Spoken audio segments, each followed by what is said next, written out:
They're calling it a working lunch, and Turkey's Prime Minister has a lot of information to digest. That's because there are several new proposals from the EU on how to end the refugee crisis. Ahmet Davutoglu is meeting leaders from the European Union in Brussels. EU member states have agreed on a set of proposals they're offering in return for Turkey's help.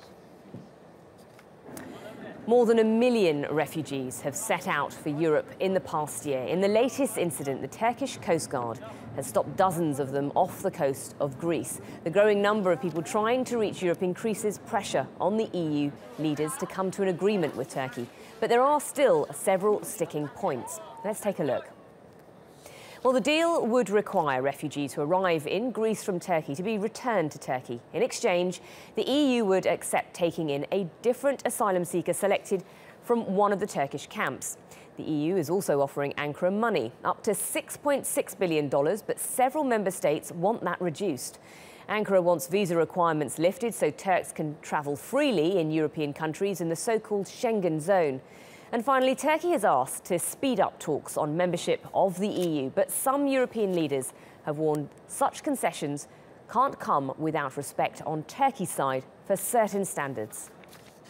In order to make visa liberalization possible, which Turkey wants to have put in place very quickly, they've already made a few basic preparations and groundwork, but certain legal prerequisites will have to be put in place for the protection according to international standards for the refugees. Visa liberalization means at the same time that certain standards of international law have to be incorporated into Turkish legislation.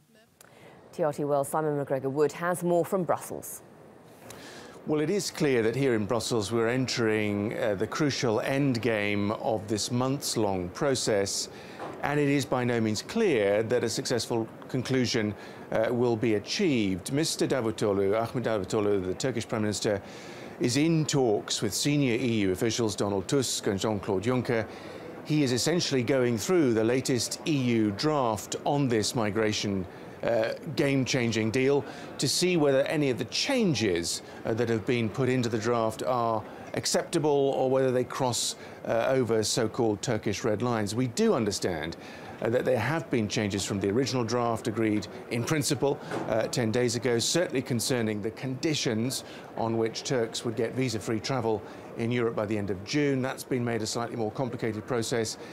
I think also crucially the whole issue of new chapters being opened to discuss Turkey's possible EU membership. I think the Turks want some pretty clear, straightforward language on that, and I think in the latest draft the language has become slightly more vague and woolly.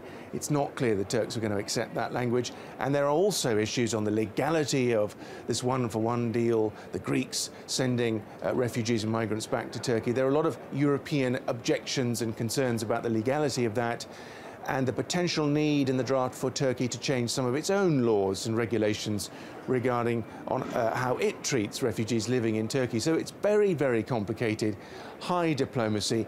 If they thrash out a deal, EU leaders will then be invited back into this building for a working lunch. They'll have a look at the latest proposal, and if they deem it successful and acceptable, at that point and at that point only, the Turkish Prime Minister will be invited to join the whole group, in a sense, to then signal to the world that they have reached a deal.